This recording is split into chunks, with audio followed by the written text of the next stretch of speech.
क्रिस्त में मेरे प्यारे भाई बहनों, मेरे दोस्तों, सबों को जय यीशु। ईसायास का ग्रंथ अध्याय 41 पद संख्या 10।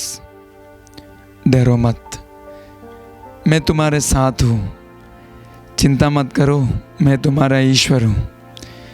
मैं तुम्हें शक्ति प्रदान कर तुम्हारी सहायता करूँगा। मैं अपने विजय दाहिने हाथ से तुम्हें संभालूँगा। मेरे भाई, मेरे बहन, प्रभु आज आपको आह्वान देते हैं, डरना नहीं, मैं तुम्हारे साथ है। चिंता नहीं करता, मैं तुम्हारा ईश्वर हूँ। आज कई प्रकार से हमारा जीवन में डर, अंधकार से, भविष्य के प्रति डर, परिवार का तकलीफ अवस्था देखकर डर। ये जब डर हमारे अंदर में रहते हैं, उसमें जब डर में हम जीवन जीते हैं, उसमें से एक चीज़ हमारे निकलेगा, वो है कन्फ्यूज़न।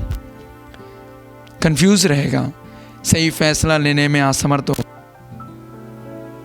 रास्ता नहीं दिख पाएगा, क्या करे क्या ना करे।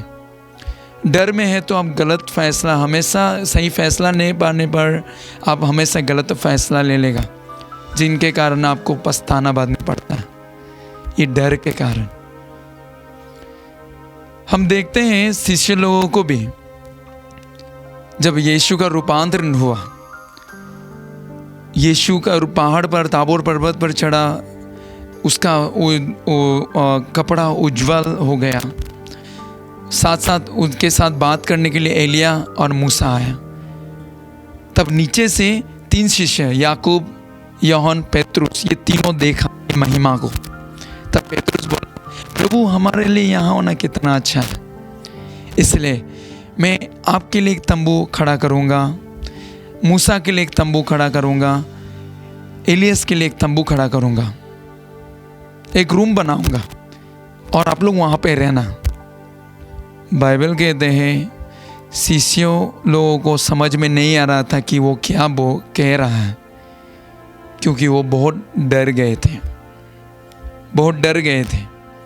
क्या कहना, क्या बोलना, कौन सा समय में क्या शब्द बोलना, ये सब समझ में नहीं आ रहा था, डर के कारण। हमारा अवस्था भी यही है। हम कई बार हम बोलते हैं, मुझे समझ में नहीं आता ये क्यों हो रहा है, मुझे समझ में नहीं आता मेरा जीवन में ही ऐसा क्यों हो रहा है।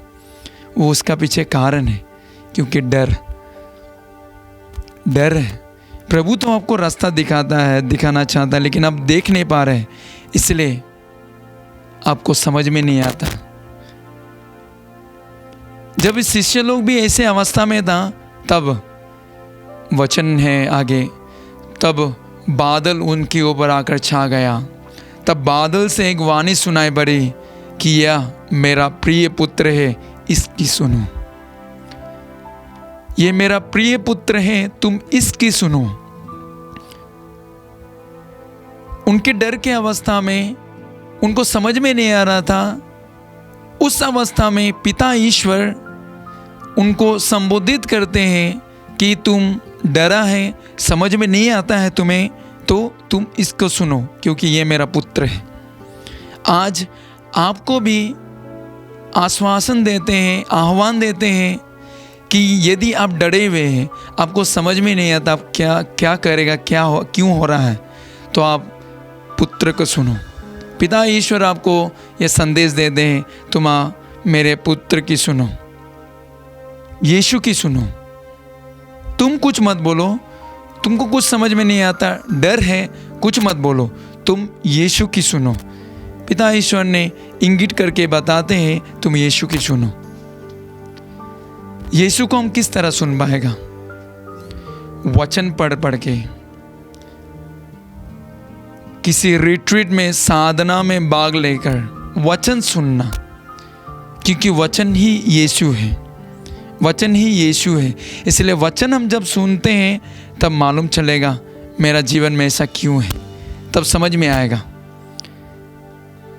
इसलिए मेरे भाई, मेरे बहन, यदि आज आपको समझ में नहीं आता, यदि आपको मालूम नहीं है क्यों ऐसा हो रहा है, उसका पीछे डर है, इसलिए प्रभु आपको आह्वान, डरो मत, चिंता मत करो, तुम क्या करो, मेरे पुत्र की सुनो, मेरे पुत्र की सुनो, डरो मत, चिंता मत करो, मैं तुमको संभालेगा। बस तुमको एक ही काम करना, वो है मेरे पुत्र की सुनो, यीशु की सुनो। इसलिए आपके घर में बाइबल है, अब बाइबल पढ़ना शुरू कीजिए। किसी साधना केंद्र में जाके एक रिट्रीट में भाग लीजिए, प्रार्थना कीजिए। आपको प्रभु मार्गदर्शन देगा, आपको रास्ता दिखाएगा। आपको आशीष दे, अनुग्रह दे। प्रभु आपको इस डर अवस्था में आपको सांत्वना दे। हम प्रार्थना करते हैं। आमीन। जय यीशु।